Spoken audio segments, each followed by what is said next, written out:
What's going on, guys? Welcome back to the Crew Cab Dart YouTube channel. Today we're prepping for Holley MoParty. We're back on my 68 Dart. As you guys saw, we put Ace's fuel injection on and it's running really good. So now we need to work a little bit on the aesthetics of the car. We're gonna start with the exterior. We want to work our way around to the engine bay. We've got a few things to do in there. We have partnered with Sweet Patina. He sent us over some Century Polish and some patina sauce. I've run his patina sauce before and it looks really good on this car. But I haven't buffed the car yet. The last 69 Dart that I had, I did buff it, and the old single stage paint come around pretty good. But I haven't buffed this car yet. I've been wanting to for a long time. He sent over some Century Polish. So we're gonna try to polish it up, see what we're gonna do with that. And then once we get it buffed, it's probably like a 2-day thing here, but once we get it buffed, we've also partnered up with RM Specialties. We've got some freaking sweet billet spark plug wire holders that I'm gonna be sticking on this thing, and I'm all about a good clean engine bay and some good cleanly routed plug wires. They make an awesome product. I'm really excited to get those put on the car. I'm gonna be putting some new Ace's ceramic booted spark plug wires on the car. So we'll be doing some custom length spark plug wires. I'll show you how to make those. So let me bring you in. I'll show you what we got for our polish. And I'm not a professional. I really don't know what I'm doing. I'm winging it 100%, but I'm gonna just see if I can make it shine a little better. So let me show you what we got. Let's get started. All right, so like I said, we're gonna be using Sweet Patina's Century Polish. My plan of attack is I actually went and bought a new, I think this is called like a wool buffing pad. I don't really know it. I'm not a professional, I don't know. I've already done a test pass and she slicks up good. So I'll bring you along. We'll do some test passes here and we'll see if we can shine her up a little bit. I'll bring you along, we'll do a little buffing on it, and then I'll get back with you after I get one side of the car done, and we'll see what we think about it.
All right, I have one side of the car done. I just have the flat this way. I have this down the side of the car. I have the C-pillar.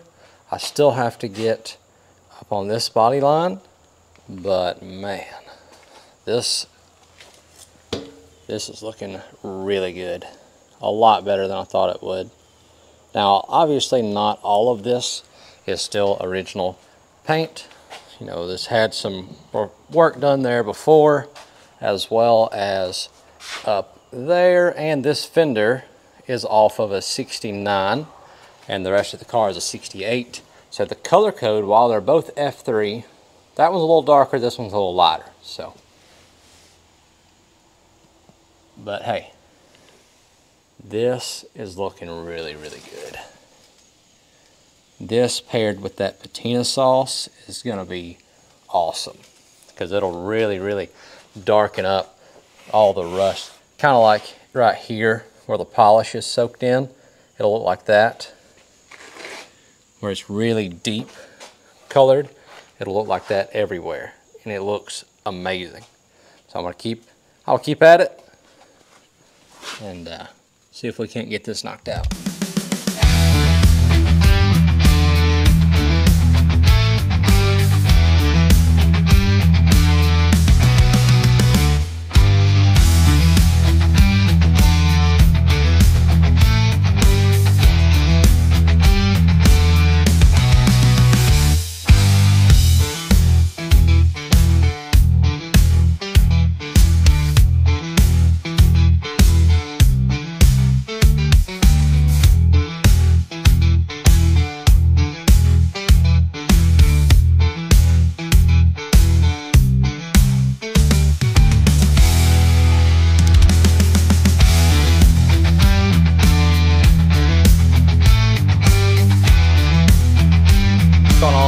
Back. It's a Sunday afternoon. I had to cut yesterday short, a little short at least, and go eat some dinner, you know. So we're back on a Sunday afternoon. It's beautiful. It's like 78, 77 degrees. It's really good. So one thing I learned yesterday is, so I used the Sweet Patina polish on the side of the car. I don't know how much you could see of it from the angle. Beautiful. It polished up really, really well. But on the top parts of the car, like the trunk, hey look at that little guy, a little praying mantis. But on the top parts of the trunk, there's a really, really heavy oxidation there. And you know, a polish isn't really like a cutting compound. So I picked up some like, oh, hello brother, he's gone. So I picked up some medium cut cleaner and a slightly more aggressive wool pad here, and I've already done a little test spot right in here, and yeah, that's what it needs. So what I'm gonna do is the top parts of the car that have seen a lot of direct sunlight over the years and really oxidized, I'll go over it with the medium cut, and then we'll go back with the polish if we need to, but the polish is freaking working on the side. All right, so here is what I kind of buffed out of it last night. You could tell it's still kind of hazy there. Granted, I probably could have spent a little more time with it and got it to cut up, but I'm looking for the quick and easy. And so here's my test pass with the more aggressive compound and pad, and yeah, she's cutting up really good. So I'm gonna do the rest of the trunk and the top sections of the car that way. Luckily, you know, most of it's rust on the roof and the hood, so that's really going to cut my buffing time down significantly. So let me get back into buffing, and I'll show you some clips here and there. We'll see what we can get done today.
So I just wanted to show you guys this. Now, like I said, I'm not a professional. I don't know what I'm doing.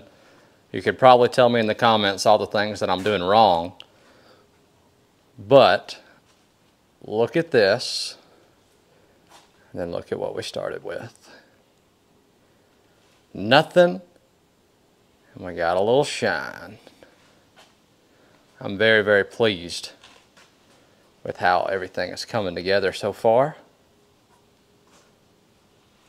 It's looking 1,000,000 times better. Not gonna know what to do with this thing. I can't park up front at Walmart anymore. So as you can see, it's making a massive, massive difference here. And I haven't even gone over the top stuff with the polish, so there's a chance we're gonna make her look really, really good. So far, I'm very, very happy with the results. Obviously, I'm struggling a bit in the whole technique of, aspect of things, but I'm really happy with the way it's coming along, and it's coming along pretty quick. So I think I'm gonna go and get the rest of the hard stuff with the medium grit, then I'll go back over everything with the polish, and I'm sure you've seen enough of me polishing now and buffing that you're either disgusted and like he don't know what he's doing, or you're just tired of listening to the music. So I'm gonna go ahead and get it knocked out, and then I'll just come back. I'll show you the results when we're finished up. Then we'll move on to our next item on our to-do list today. So maybe the next time you see this car, it should be shining. Just be like brand new paint. So I went over all of the top with the medium cut, and then I went back and went over all of it with the polish, and I only did the polish on the side because that was absolutely the most effective way to do it. I did try the medium cut, but it just didn't bring out the shine like the polish did. And I got to say, now granted, I still have to hand wash it.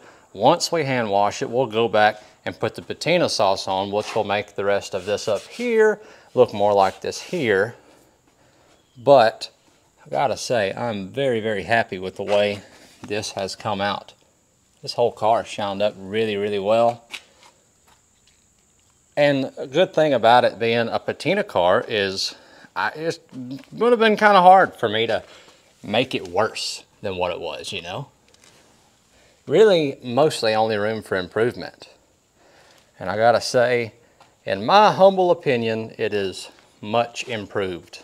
So with the exterior, as far as I want to take it for now, I can move to the engine bay. And so the engine bay is pretty clean, but we can make it cleaner. As you can see here, I've tried to keep all my wires nice tucked and tidied, and I've done all I could do with the plug wires. Years ago, I custom made these plug wires for these headers. If you've run small block Mopars with these headers before, these cheap hooker headers, you know that it's most efficient to run a 90-degree on the back on cylinder number 5 and 7 and go under the tube and come back, or else you're just going to be burning plug wires just so much. It's such a hassle. And so I custom made these a long time ago, and they've actually held up really well. And I made them just as clean as I could, where it come up. But over the years, with timing adjustments and whatnot, they're just not where they used to be. So Ace has sent over those ceramic booted plug wires, and I'm really excited to put on the RM Specialties holders. That's going to make all my wires come up and back, and tuck around the back of the valve cover. Real nice and neat. Let's jump into that. Let me bring you in a little closer, and I'll show you what we've got going on with RM Specialties here. RM Specialties is a family-owned business that makes all their parts right here in the USA. Inside our package here, we have our billet bracket, we have our wire holders, and we have our billet sleeves. So I've actually already assembled one. This one's going to be the driver's side. And as you can see, you have your 4-wire holder back here at the back, and then it goes 2 and 2. And then here's our billet spacers. So it will stand up, and each wire will come up and go through the bracket and wrap around the back of the valve cover. Really nice and neat. RM Specialties has a lot of products to choose from, between billet, quick release valve covers. They have these wire holders for a lot of engines, between Pontiac, Oldsmobile, Chevrolet, Mopar, Ford, whatever you can think of, they have it. These in particular is their vertical set, because I want my wires to hug the valve cover. However, they also have this same setup in a horizontal set. If you want them to all be flat, where your valve cover stands up and your wires are sticking out like this. They're really awesome product, really well packaged. And I'm really proud to be working with a small family-owned business that's made right here in the United States of America. First things first, in installing our new wires and our billet brackets, is I'm going to go ahead and get rid of all my old plug wires.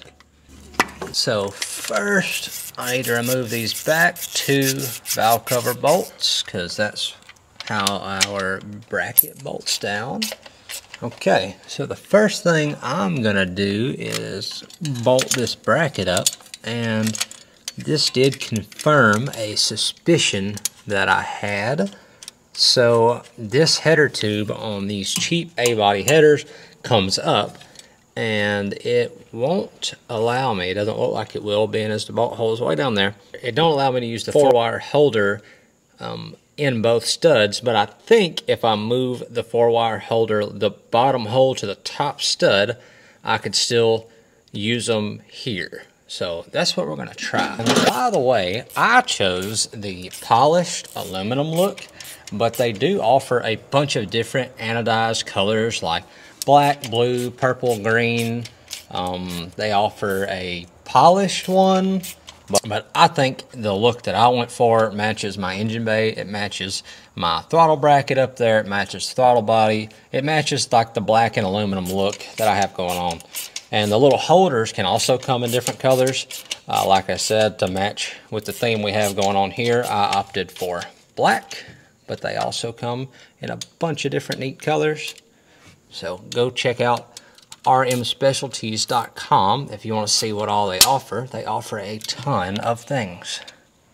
All right, so with the bracket bolted up, I'm gonna put on my Aces plug wires. Take our little brackets and round the wires through. I think my plan of action to get this little 3/8 nut and washer started, I'm gonna put it on this little magnet, and let's put it back there and push the stud up. Now there may be a significantly easier and better way of going about this, but hey, that worked. Start the nut. There we go. So now we're gonna have to put our 4-wire holder on, but like I said, because of the way this header is made, I can only use the top hole, which will be just fine. And then we'll just put the nut on the back side of this and clamp it together.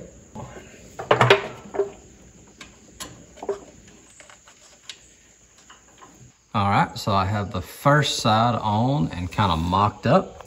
Like I said, the header tube won't allow me to use the bottom bolt holes like I should, but on the other side, we will be able to. It'll look nice and go in a straight line, but hey, the master cylinder is gonna cover that up, and it's still gonna hold our wires up nice and neat next to the valve cover. Go straight back, and they'll loop up. And then our 90s will loop under our header tube. They won't touch.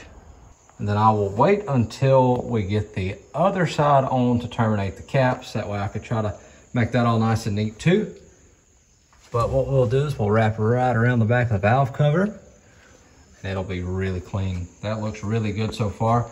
Really liking the polished and black look we have going on here. I think it's really clean with a hint of our Hemi orange down there.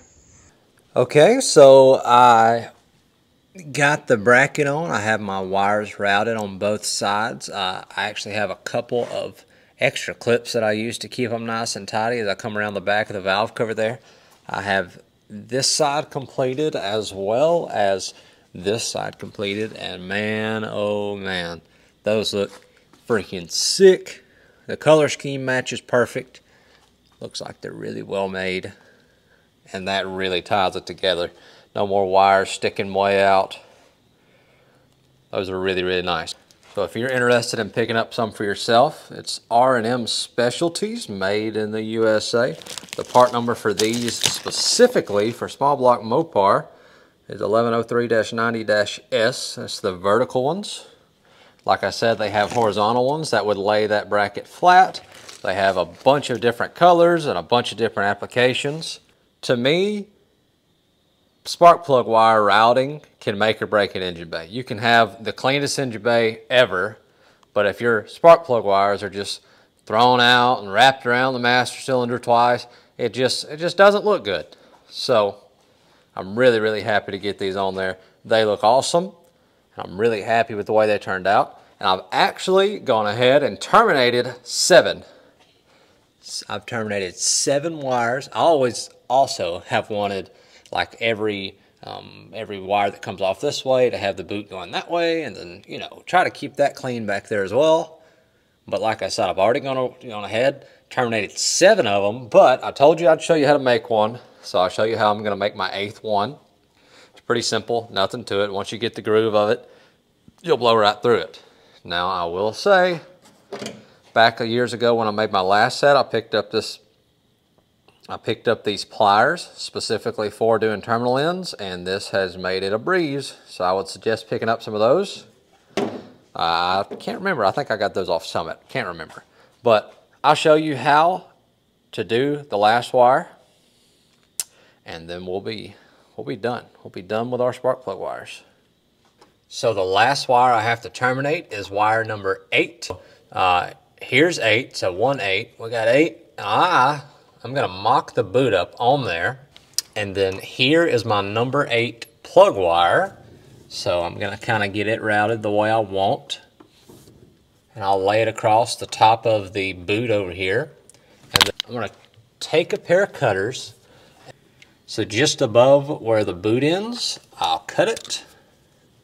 Just make sure, this ensures that we have plenty of wire to lay back. Okay, so my sincerest apologies that you couldn't see what I was doing. I currently don't have someone manning the camera. So, like I said though, I left a little room above the boot. That way we have enough to cut off and lay the inside wire back. So now I'm gonna mock up the terminal itself on there. So we have about right there. So then the terminal will stay about right there. So I'm gonna make my cut and cut the sheathing around the wire off right above there. Okay, there we are. Okay, so now we'll take our wire and bend it backwards. I don't know how much you can see, that's my fault. We'll bend our wire backwards and slip the core over like that. You see the core is back, and it's the inner core is on the back spine of the connector, and it comes straight down the back of it. We have the end on, we have the wire back, so now we need to squish them in just a little, get them started.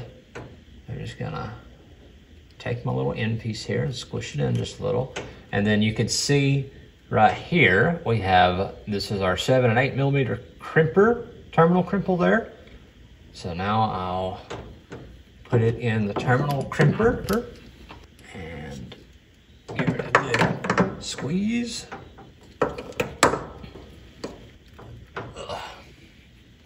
All right, so now you can see our terminal is really grabbing onto our wire. Don't have to worry about that moving. Next up, we're gonna take our boot, take a little dielectric grease. I always like to put just a little on the end of the boot. And then we'll take note of what side is going towards the end of our cap. We'll make sure we push it on the same direction. We'll just wiggle it right on there.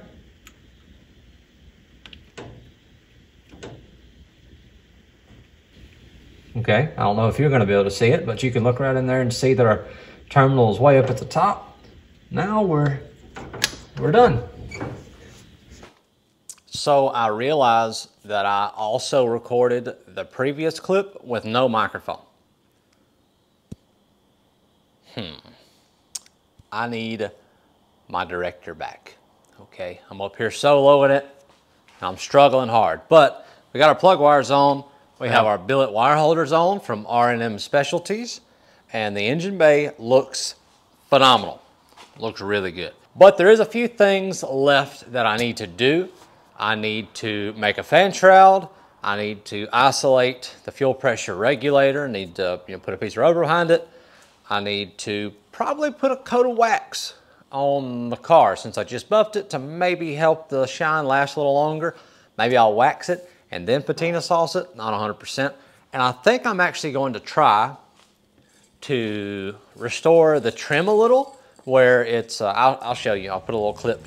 But you could see where the inside of the trim used to be black and now it's not black. So I have this SEM like Lando black? I don't know. It's some trim black paint. So we're gonna try that maybe. But so far I'm really pleased with how the car's coming along. I'm really happy with the Sweet Patina Century Polish and how the car shined up. I'm really happy with all the plug wires, plug wire brackets. The engine bay is looking really, really good. Not really much to do left in there other than make my breather stud a little longer so I can put my old Coyote Duster breather back on it for the trip. But I think that's all I'm gonna do for tonight. I'll pick back up the next time I'm able to get back on the car. So yeah, we're calling it for the night. We'll pick back up later. Well, the weather's changed. Not sure if you could tell, but it's now chilly and raining. Kind of unfortunate because throughout the week I did get to get a lot done on the car. I'll show you what I got done here in just a second. But unfortunately, I planned to wash and patina sauce the car today, and now we have a hurricane coming through. So that is gonna keep me from patina saucing the car in this video at least. However, the weather's looking slightly different in Bowling Green. So we may have to patina sauce the car once we get to the show. Not sure yet. But let me bring you in and show you what all I got done this week.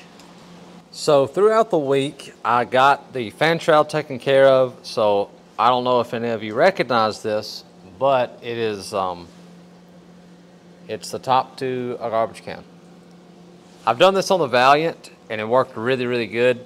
The only thing I did differently between this time on this car, because I've done it once before, I lost it in Ohio, but this time around, I did some JB plastic weld on it at the seam. It don't look the best, but it's effective. I've already run it today. The car never saw over 185 degrees, so that's mint, that's good. The wire holders, they're looking mint, really good. That really cleaned the engine bay up. I got the breather back on. My new stud is there. Everything there is taken care of. The engine compartment is good to go. We're fresh oil change, ready for the trip. On the exterior, we're looking a little dirtier than we were the other day, unfortunately.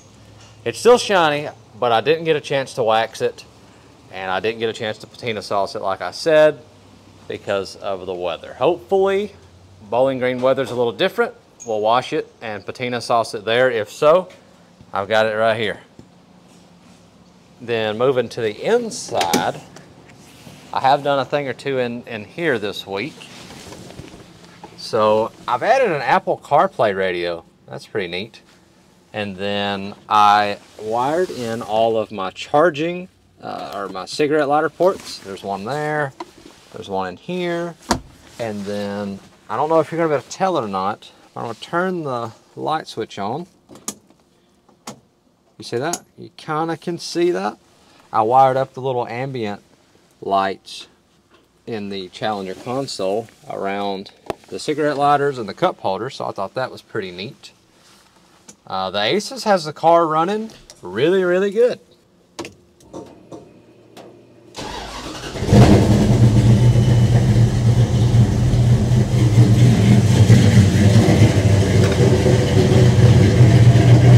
Car's still cold, but